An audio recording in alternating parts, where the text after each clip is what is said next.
રાજાએ જગન આદર્યા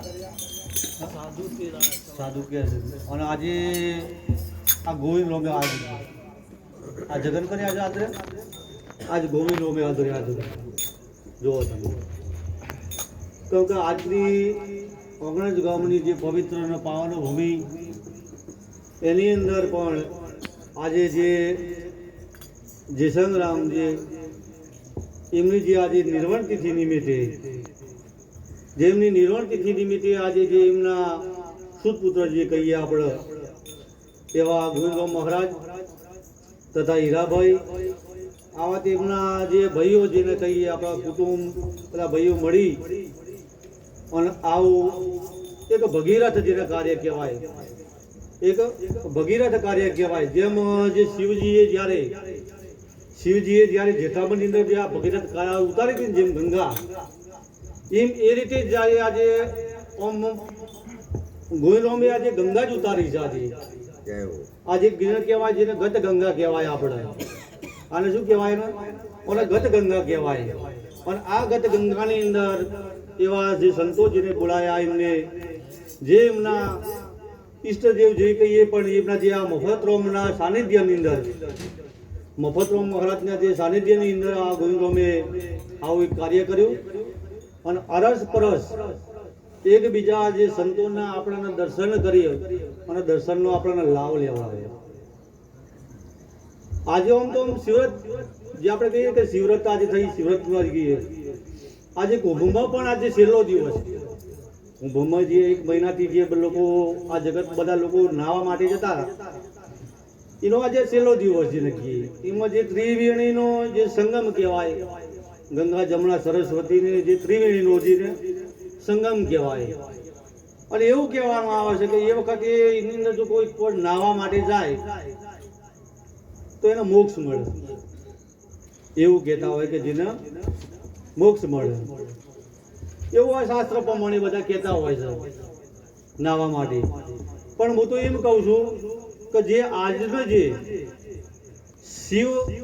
શિવરાત્રિ જે તો કમળ પછી કુંભમાં નાવા જાય કુંભ કહેતા શું થાય કુંભ કહેતા ઘડો થાય કુંભ કહેતા ઘડો થાય હવે એક ભજનની અંદર કુંભ ઘડો ભળી લાવે મારો સાહેબો ગંગા જમણે નાર એવો આ જેને કહેવાય કુંભ કહેતા આ કુંભ જેને કહેવાય અને ઓની અંદર જેને કહેવાય કે જે ત્રિવેણી જેને કહેવાય જે પેલી ગંગા જમના સરસ્વતી એવી ત્રિવેણી છે ઓની અંદર જે ત્રિવેણી જેને કહેવાય આપણા નામ રૂપના ગુણની ત્રિવેણી જેને કહેવાય નામ રૂપના ગુણની ત્રિવેણી કહેવાય આ ત્રિવેણીનો જો સંગમ થઈ જાય સદગુરુ ચરણે જો જાય જે કોઈ જે સદગુરુના ચરણે જાય અને આ ત્રિવેણીનો જો સંગમ થાય નામ રૂપના ગુણ આ બાદ કરે શિષ્ય વધતી ઈશ્વર આવું જ્ઞાન સદગુરુના ચરણેની અંદર જો જતા રહે અને જો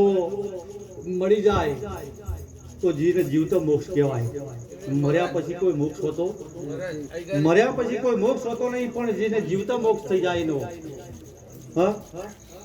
એટલે આની અંદર કે આપણે આવ્યા છીએ કે જીવનની અંદર આવું ભજન થતું હોય અને આવું ભજન થતું હોય આવો સત્સંગ થતો હોય અને આવા જો ભજનની અંદર તો કંઈક આપણે જીવજો કંઈક આપણે જો લઈને જઈએ ને તો ખરેખર આવાના ઉજાગરો કહેવાય અને જાગરણ કહેવાય અને જાગરણ ના કહેવાય કોઈક ઉજાગરો કહેવાય તો ઘણી વખત આપણે મંદિરોમાં જતા હોય છીએ ઘણી વખત આપણે જો મંદિરે જઈએ છીએ તો મંદિરમાં જઈને પણ આપણે કંઈક વસ્તુ મૂકતા જઈએ છીએ આપણે ઘણી જો મંદિરમાં આપણે જતા હોય જો એટલી બધી આપણે ભગવાન પ્રત્યે માતાજી પ્રત્યે જો આસ્થા હોય તો એની અંદર પણ આપણે કંઈક ને કંઈક આપણી જીવનની અંદર કોઈક વસ્તુ આપણે મૂકતી જઈએ છીએ તો કોઈ બીડી પીતો હોય તો બીડી મૂકી દે દારૂ પીતો હોય તો દારૂ મૂકી દે જુગાર રમતો હોય તો જુગાર મૂકી દે આવી પણ એક આસ્થાના લીધે જો પણ આવું હોતું હોય તો એક પણ એ મૂકી દેતા હોય છે તો ઓની અંદર પણ એક જો આ ગત ગંગા જેને કહેવાય અને ઓની અંદર જો આપણે આયા પછી આ ભજનમાં આપણે બેઠા છીએ અને ભજનની અંદર જેને કહેવાય જો કદાચ આપણે શા માટે આપણે આવીએ છીએ ભજનની અંદર આપણે આવીએ છીએ શા માટે આવીએ છીએ ભજનની અંદર ગાવું બજાવું લોક રીજાવું એને ભજન નથી કહેવાતું. ભજન જીવનની અંદર આપણામાં ઉતરી જવું જોઈએ કે ભજન કહેવા શું માગે છે, આ ભજન આપણને કહેવા શું માગે છે. સંતો જ્યારે કહેતા હોય, સત્સંગ કરતા હોય તો આપણને કહેતા હોય છે. એટલે કીધું કે આયો પણ જાણ્યો નહીં આ મનુષ્ય દેહનો મર્મ, શેર લૂંટના કારણે આ કોટી બોધ્યા કર્મ. જો કર્મમાંથી મુક્ત થવું હોય એટલે અર્જુને કીધું છે, અર્જુન કે હે અર્જુન તું ફક્ત બીજું કે તારે કશું કરવાનું જોઈએ, તું મારા શરણે થઈ જા. તું મારા શરણે થઈ જા. પેલા કર્મયોગ બતાયો કે કર્મ કરવાથી આ ફળ મળે, આ કર્મથી કરવા આ ફળ મળે. ધ્યાન યોગ પણ બતાયો કે ધ્યાન ધરવાથી પણ કીધું. છેલ્લા જતા પછી એ કીધું કે અર્જુન આ તારે કશું કરવાની જરૂર નથી, તું ફક્ત મારા શરણે થઈ જાય. ત્યારે અર્જુને પણ કીધું કે ભગવાન આવું તો કર્મનું તમે કીધા હોય તો પહેલા જ મને કીધું કે તમારા શરણે થઈ જાય. તો કોઈ જો તમને પહેલા કીધું તો કોઈ માને એવા? એટલા મારે તને કર્મયોગને કહેવું પડ્યું. તું કર્મયોગ કે કર્મ કરો એવા ફળ તમને મળશે, એટલા માટે તને કહેવું પડ્યું. એમ આ જગતની અંદર સીધી વાત આપણે કહેવા જઈએ તો કોઈનો ઉતરે એવી, સીધી કહેવા જઈએ તો ઉતરે એવી નથી. એટલે આયો પણ કે જાણ્યો નહીં મનુષ્ય દેહનો મર્મ, શેર લોટના કારણે આ કોટી બોધ્યા કર્મ. છૂટવા માટે આ જગતની અંદર આ જીવો અનંત પ્રયત્ન કરી રહ્યા છે. આ જગતમાં છૂટવા માટે અનંત પ્રયત્ન કરી રહ્યા છે. કોઈ એવું નથી કે જેમાં છૂટવા માટે થઈને પ્રયત્ન નથી કરતું. આ જગતમાં કોઈ એવું નથી. કોઈ મંદિરમાં જાય, કોઈ મસ્જિદમાં જાય, કોઈ ધ્યાન કરે, યોગ કરે, તપ કરે, જપ કરે, આવું અનેક કરી રહ્યા છે છૂટવા માટે. એટલે કીધું કે જેમ છૂટવા જાય તેમાં બમણો બંધાય, આપ મેળે છૂટે નહીં સોળાવે સતગુરુ રાય.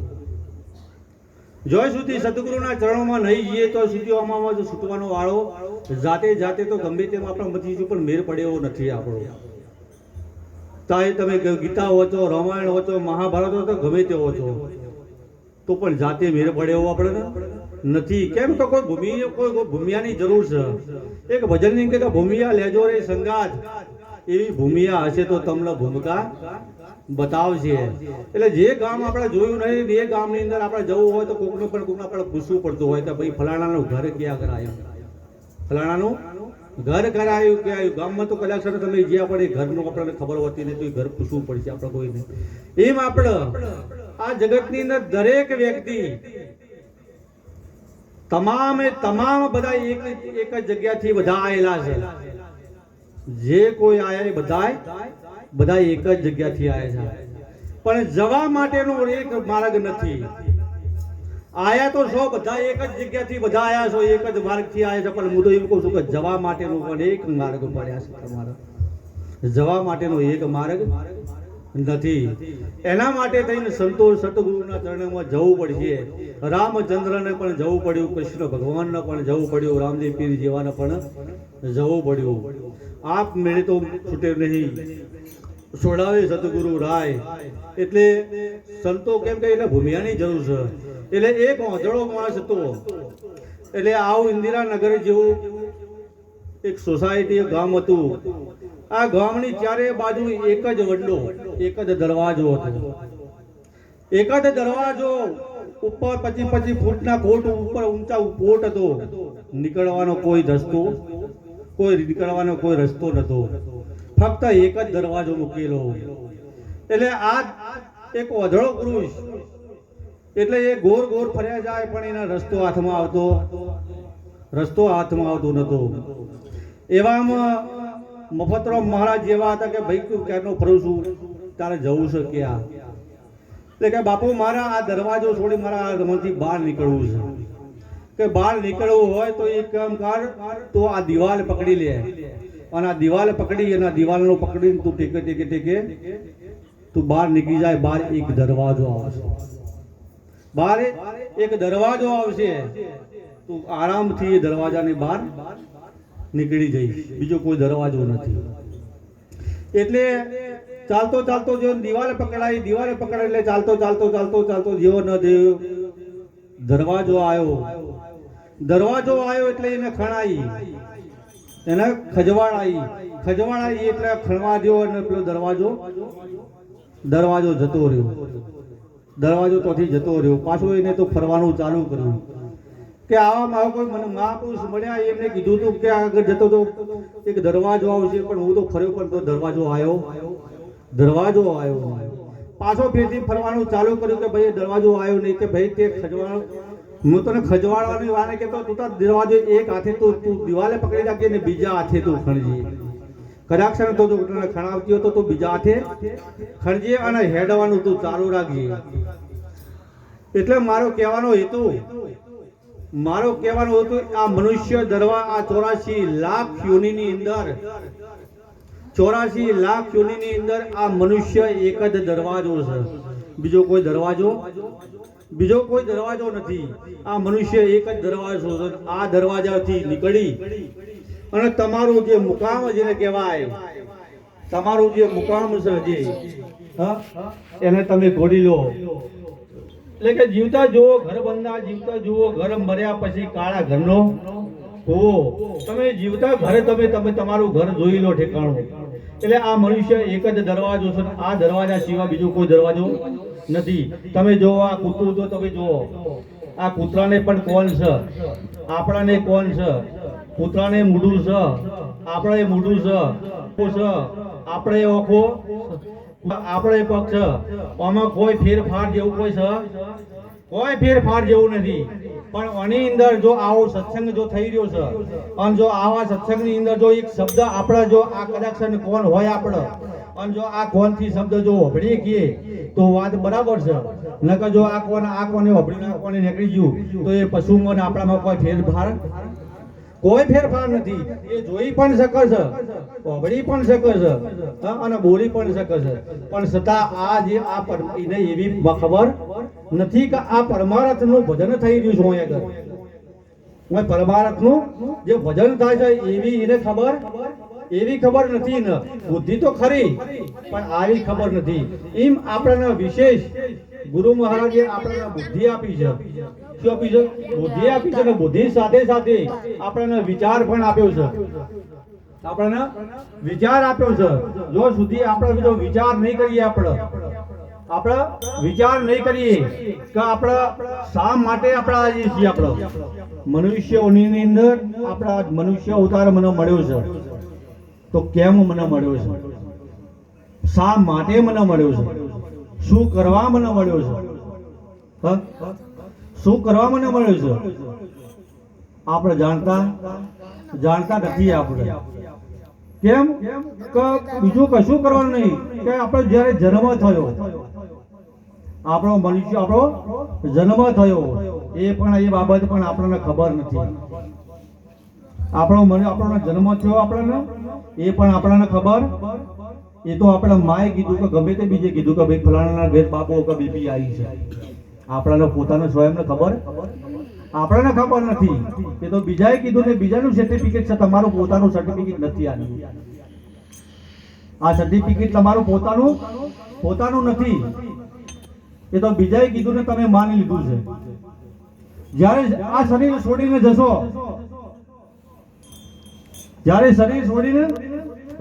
ત્યારે પણ તમને ખબર નહીં હોય. એ તો બીજાને ખબર કે ફલાણા ભાઈ આ જેસકભાઈ જતા રહ્યા. એ તો તમને ખબર. એ તો એ સર્ટિફિકેટ આલવા વાળા એ બીજા ને, એ પોતાને ખબર નથી. એટલા માટે કે આ જીવનની અંદર મોટામાં મોટી આપણી એક મોટી ભૂલો છે આપણે કે હું કેમ આવ્યો છું. આપણે એને તમે જાણી લો, પણ એ હું પદની અંદર આપણામાં એટલો હું પદ પડ્યું છે, એટલો અહંકાર પડ્યો છે, અહમ પડ્યું છે. ઘણી વખત એવું લાગતું કે મારામાં અહંકાર કોઈ નહીં, અહમ નહીં, પણ દોષ મારા છે. તમે તમારા હૃદય ઉપર એક હાથ મૂકીને તમે વિચાર કરી જો કે શક નથી, તમને ઓટોમેટિક તમારો જવાબ મળી જશે. આવો આપણે કેમ વિચાર આવતો નહીં કે સંતોના ચરણોમાં જ પણ જઈએ આપણે. એટલે કીધું કે સંત દેખી નમન કરીએ, ઝપટ નમાવ્યો શીશ, એક ગુના તો ક્યાં તેરા લાખો ગુના બક્ષીસ. એક ગુના નહીં, લાખો ગુના બક્ષીસ. આગળના પુરાવા તમે જોવો જેસલે અધડક પાપ કરેલા તે પાપ તારું પડકાર જાડેજા ધર્મ તારો અંભાળ ખાલી જેસલ એટલું કીધું તો જેટલા તારા માથાના બાળ માથાના એટલા પાપ મેં કર્યા બોલો આમાં માથાના બાલ કેટલા હોય માથામાં બાલ કેટલા આવે હા કેટલા આવે કોઈનો માથામાં બાલ કેટલા હોય બે બાલ હોય એક શરૂઆતમાં કાળો હોય બીજો બાલ ધોળો હોય જીવનની અંદર બે જ બાલ છે બીજો બાલ નથી હા બાલ જ કે બે જ બાલ પણ મૂળમાં જો મૂળની અંદર ઉતરો જો મૂળની અંદર ઉતરી જો તો ફક્ત એક જ બાલ છે મૂળમાં ઉતરી જો બરાબર પણ બે બાલ એક ઘાટ એટલા બે ઘાટ કેમ કરવા પડતા હોય છે કે નર નારી જેવું હોય કોઈ સજીવું નર નારી જેવું કોઈ નથી પણ છતાં પણ એક પ્રકૃતિનો નિયમ પ્રમાણે પ્રકૃતિના નિયમો પ્રમાણે સ્ત્રી અને પુરુષ કહેવું પડતું બાકી જો ગુરુના ચરણોમાં જ્યાં એને કોઈ સ્ત્રી નથી કે કોઈ પુરુષ નથી હા પણ ઘાટને લઈને આપણે કહેતા હોઈએ છીએ કે સ્ત્રી અને પુરુષ એવું ઘાટને લઈને આપણે ઘાટ પકડાયા છે આપણે જ્યારે આ ઘાટની અંદર જોઈએ આપણે પોતાના સ્વરૂપમાં જોઈએ તો સ્ત્રી જેવું પુરુષ કોઈ એવું છે એવું કોઈ નથી એટલે મૂળમાં તમે જુઓ તો મૂળમાં તો વાર મૂળમાં તો બાલ એક જ માલ પણ આમ જો ઘાટેઓમાં જોવા જઈશું તો ઘણા એવા નથી બાલ એટલે કીધું છે કે પાપ તારું પડકાર જાડે ધર્મ તારો અંબાળે હવે આપણો ધર્મ શું છે વિચાર કરો કે આપણો ધર્મ તો મનુષ્યનો ધર્મ કયો મનુષ્યનો ધર્મ શું છે હા તો આપણો ધર્મ શું છે હા ઓમાં કોઈ રાવણે નહીં કોઈ ઠાકોરે નહીં કોઈ ઓમાં સજ નહીં ઓમાં કોઈ સજ નહીં રાવણ ઠાકોર કે કોઈ સજ નહીં ફક્ત ગત ગંગા જેને કહેવાય ગત ગંગા સિવાય બીજું કોઈ ઓમાં જોવા મળતું ઓમાં કોઈ નહીં અને ઓમાં મોળા સિવાય બીજું કોઈ નહીં ઓમાં મોળા સિવાય બીજું કોઈ ઓમાં મોળા સિવાય બીજું કોઈ નહીં મારે આખો શબ્દ કપાઈ ગયો આટલું બોલે મારી વાણીના વિરામ આપું બોલો સતગુરુ